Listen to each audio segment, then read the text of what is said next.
provincia valdense, la escuela rural número 21, y lo que era la Sociedad de Fomento, que ahora es el Centro de Rehabilitación Ecuestre del Tornado, que bueno, son las tres instituciones de la zona. Entonces, por lo menos que estuvieran representadas, pero hubo mucha gente que se sumó y se armó una comisión, no me acuerdo bien cuántos somos, pero son unos cuantos. Y desde ahí nos estamos reuniendo, desde antes de fin de año, bueno, pensando por lo menos, lo primero que hicimos fue llamar a las autoridades. También nosotros dependemos del municipio de Juan Lacase, entonces como involucrar también al municipio, tratar de involucrar a la Intendencia de Colonia también, porque lo primero que se pensó fue hacer pedidos, más que nada de mejoras de rutas, bueno, garitas, cartelería, iluminación, cosas que queden, justamente, que queden y que sean bien para toda la comunidad, para toda la colonia, más que después centrarnos también en lo que es los festejos y todo eso. Pero bueno, con respecto a este tema, ¿no? A los pedidos que se hicieron, a quiénes se hicieron las solicitudes y cuáles fueron específicamente estos pedidos. Ana, no sé si querés contarnos. En realidad en esa primera etapa de reuniones y de convocatoria a la comunidad también intentamos que se formaran subcomisiones de trabajo, porque bueno, entendemos que la organización en esto es lo mejor para poder lograr un trabajo de equipo más, que lleve a resultados. Y en este caso nos interesa mucho que se puedan lograr obras, como decía Carlitos, para que queden, porque eso nos parece que es la mejor forma también de homenajear a la colonia en este aniversario. Entonces, en toda la gestión que se está haciendo, hay una parte que es una subcomisión de rutas y obras que en realidad tiene que ver con esto de poder arreglar la carretera que conecta la Ruta 1 con Juan Lacase, que es la que pasa, atraviesa nuestra localidad. Y por supuesto que toda la gestión que se refiere a eso, con la parte de lo que sería también la creación de otra garita, la incorporación también de cartelería, de letras corpóreas, todo en torno como a esto de visibilizar también la colonia de alguna forma, de alguna forma especial, digamos, porque también creemos que lo que se trabaja allí, la comunidad es una comunidad fuerte en cuanto a trabajo y a esfuerzo. Entonces, también intentamos sumar los esfuerzos del municipio, que es a quien pertenecemos, entonces también lograr su apoyo y llegar hasta la intendencia. Entonces, bueno, se han hecho diferentes gestiones, que algunas más arduas que otras, porque a veces realmente uno es como que quisiera ya lograr, pero bueno, hay que seguir caminos que son protocolares, digamos, en la gestión, burocráticos, exacto. ¿Y cómo han avanzado estas gestiones? O sea, ¿tienen al menos, no sé, ya alguna de estas propuestas que ustedes han llevado que les hayan dado el ok, que les hayan dado una fecha, un plazo?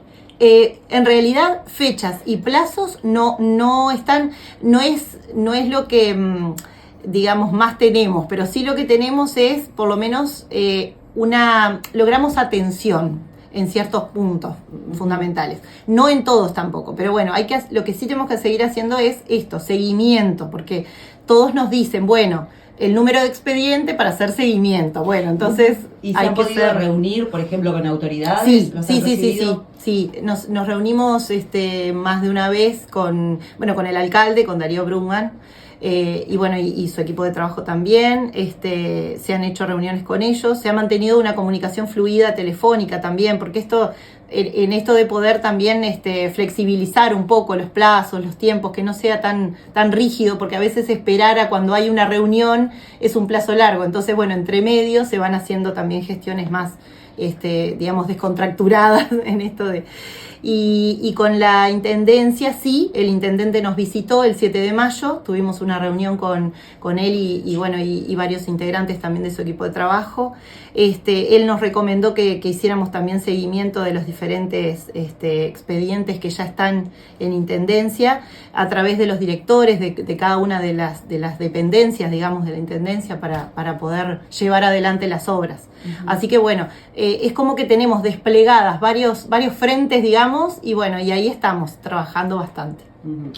Bien, Daisy, contanos un poquito en cuanto a lo cultural, artístico, pues sabemos que Colonia Cosmopolita, aunque con pocos habitantes, aunque un lugar pequeño, tiene siempre una actividad cultural muy rica.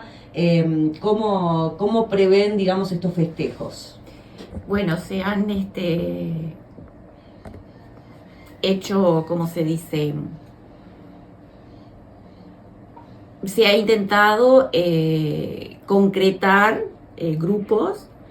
Catherine Werner, la Orquesta Municipal de Colonia, Santi Bir y el grupo Los Fatales, que sería como el broche de oro, digamos, de la noche del sábado, uh-huh. Del sábado 7 de noviembre, a ver si no me equivoco, sí. Y para el 8 de noviembre, bueno, se están buscando más que nada grupos a nivel local desde Juan Lacase. Uh-huh. Y también probablemente el grupo del Sodre, Un Niño, un Instrumento, que está en Juan Lacase, funciona en Juan Lacase, también nos estaría acompañando. Todavía no lo confirmaron oficialmente, pero bueno, probablemente nos acompañe. Uh-huh. Y ese fin de semana, digamos que también va a haber actividades como siempre se hacen en Colonia Cosmopolita, con ¿qué tipo de actividad va a haber? ¿Almuerzo, domingo? Más que nada los grupos musicales. Escenario, probablemente haya o se forme alguna carrera. Ajá. Pero eso todavía está muy, muy en pañales, porque bueno, vamos a ir hacia atrás un poquito, tuvimos que cambiar de fecha, iba a ser solamente un solo día, el 21 de noviembre, y bueno, por motivos ajenos a nosotros, tuvimos que cambiar, y entonces nos está acompañando, o nos va a estar acompañando el Centro Comercial e Industrial de Juan Lacase. Uh-huh. Entonces, como ellos tenían una actividad pendiente para ese fin de semana, como que vamos a sumar esfuerzos, digamos, y entonces probablemente se pueda concretar también alguna carrera, no sé si uh-huh. en los 2 días o en un día. ¿Y el centro comercial qué va a hacer? ¿Algún tipo de feria? Exactamente, va a ser una parte, digamos, demostrativa con las empresas que acompañan, y a su vez la parte gastronómica también estaría sumando, o sea, haciendo su aporte, digamos, también. Y el domingo, por supuesto que va a estar la venta del tradicional asado con cuero uh-huh. y chorizo. Ahí está. Bueno, esto es lo que tiene que ver con los festejos entonces y con toda la tarea que vienen desarrollando también, la solicitud de obras, que es algo que normalmente se hace para este tipo de aniversarios.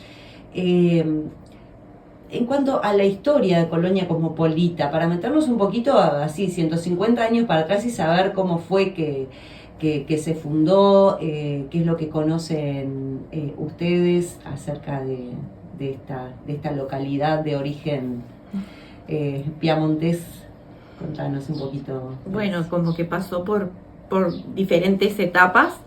En un principio fue tierra o perteneció a los betlemitas, que era una congregación que tenía su sede en Buenos Aires. Después, cuando se fundó Rosario, como que empezaron a haber ciertos problemas y decidieron vendieron esas tierras a Francisco de Medina, un comerciante español, que era el que aportaba carne a la marina y al ejército español.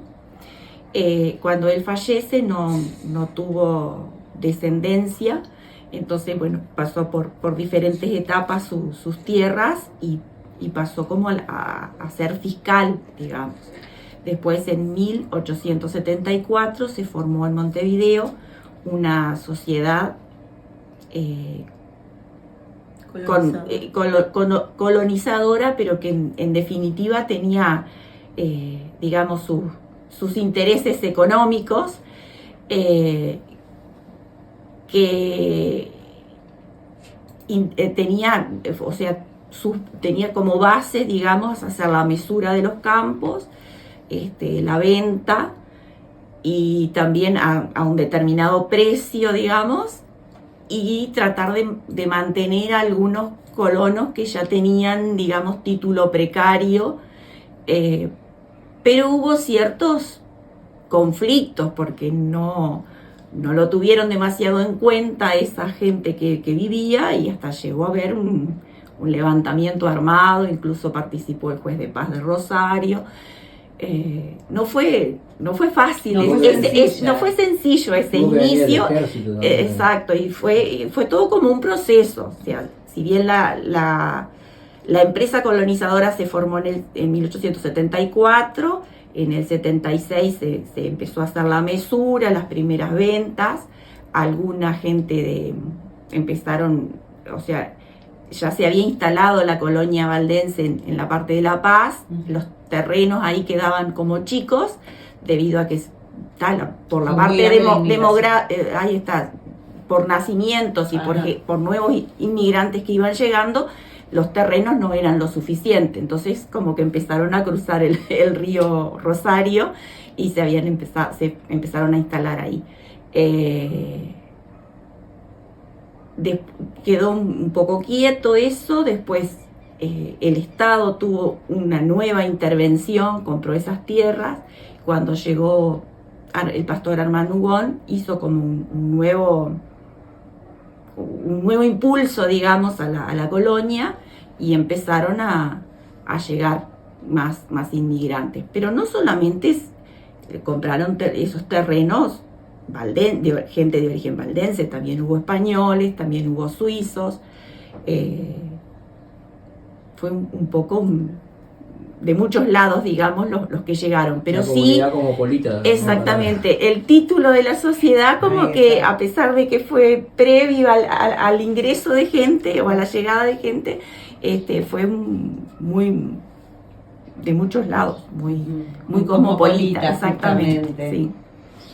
Precisamente esto que dice Daisy, que se refiere a la historia, estamos trabajando mucho para recopilar todos esos datos y datos que ya estaban investigados por otras comisiones que trabajaron cuando el centenario, o sea, hace 50 años, y también material fotográfico y sobre todo material de anécdotas de personas que vivieron en el lugar, que ya no están viviendo ahí, pero que también ahora siguen estando algunos, ¿no? Entonces, digamos, como que se trató de buscar también el aporte de la gente frente a esta propuesta de crear una publicación. Así que estamos trabajando en ese libro y vamos a ver si puede salir próximamente. Muy interesante la historia de Colonia Cosmopolita. En mi caso la desconocía. ¿De qué formas han hecho esta investigación? Por un lado se ha usado mucho, digamos, la parte escrita, ya como decía Ana, de investigaciones anteriores, pero también fuimos a las actas de libros, tanto de la Iglesia Valdense como de la escuela, como de la Sociedad de Fomento. Incluso hasta estuve en mis manos, ¿cómo se dice?, títulos de propiedad de campos, que también es interesante, como a través de eso también vas descubriendo la historia. Y también mucho el testimonio oral de gente, de lo que le contaron sus antepasados, y también fotos y material, la parte material, digamos, porque objetos. Lo hemos conversado con Carlitos y con Ana. Por ejemplo, en un lugar hay un gran sótano, y que estuvimos investigando, que fue o sea, el propietario fue más o menos de esa época, de los inicios de la colonia, Carlos Giannini, y ahí había por lo visto un gran cultivo de vid, y entonces elaboraban el vino. Entonces ese sótano es digamos, de esa época, que muestran también de esa misma persona. Hay campos en 2 pedazos que están con cierta distancia uno del otro, pero que de esa época se descubre que tenían un sistema muy particular para mantener el agua, para que los ganados tuvieran agua durante todo el año. Entonces hacían como una forma particular que se han encontrado en esos campos, de unas piletas que desde una zona más alta, digamos, traían el agua y podían completar esos piletones. O sea, algo bien interesante. Para ir tejiendo. Para ir como armando, claro, esa... Con tanta información. No se ha escrito así, digamos, que ustedes decían que han encontrado material escrito. No, pero hay una revista, la revista del Centenario. Ahí está. Ahí hay información, pero información. libro hay un libros de pastores. Sí, hay un libro del pastor Bonús, que es el primer pastor que hubo ahí en la colonia, que vino de Italia. Lo trajeron justamente para cubrir una zona, bueno, que uno lo mira ahora, la zona que tenía que cubrir él, que creo que era hasta Ombú de la Valle, por lo menos, y lo hacía todo a caballo, porque no había otro medio de locomoción. Y bueno, el hombre cuando él fallece, las hijas escriben un libro en homenaje a él, un poco con las historias y cosas que él mismo había escrito, y justamente está la historia de Colonia Cosmopolita escrita por él, la visión de él, ¿no? Por supuesto, ¿no? Pero tiene mucho dato también, muchas fechas, y está muy bueno. Y una cosa que yo me estaba acordando ahora que nos pasó, que está bueno tenerlo en cuenta, es, por ejemplo, cuando uno habla con personas mayores y te cuentan cosas y uno le parece que se va a acordar siempre de eso, y bueno, pasa que después la persona que te lo contó no está más y vos no te acordás ni de la mitad de lo que te dijo, y eran historias interesantísimas que está bueno ahora con los medios que hay, poder grabar, poder escribir, poder dejar esas cosas escritas o grabadas para que queden, porque si no las historias se van perdiendo. Y pasa también, ¿no? Ustedes que son maestras, que trabajan con niños, pero también muchos en la adolescencia, y nos ha pasado también, que te cuentan esas historias, y por ahí estás en otra, o por ahí esos niños están recibiendo toda esa información, pero no la están captando quizá al 100%, y cuando son adultos y verdaderamente se despierta ese interés por recordar, por saber, por traer a la memoria, ya eso no está. Entonces es importante trabajar también esto del cuidado de la memoria en el caso de ustedes que son maestros. La memoria colectiva. Algo que es interesante también, que yo lo dije, de que acudimos a actas, pero muchas de esas actas tenían una limitante porque estaban escritas o en francés o en italiano. Entonces no todos tuvimos acceso, fue fácil poder conocer o saber eso. Entonces tuvimos que también recurrir a, como decía Carlitos, a otros libros que también ya estuvieron o manejaron esas actas. Ajá. Pero sobre todo las actas de la iglesia, incluso cartas que he tenido en mis manos, pero que resulta difícil. ¿Qué dice? A pesar de que, bueno, alguna cosa tal vez la podemos llegar a descifrar y a traducir con la tecnología que tenemos hoy, pero es una limitante. Claro. Bueno, si alguien está escuchando algún traductor de francés, bienvenido. Bienvenido el aporte también. Sí. Porque es interesante, a veces también pasa que con la tecnología o esas traducciones automáticas no son completamente fieles, y quizá alguien que sí maneje el idioma puede aportar mucho más.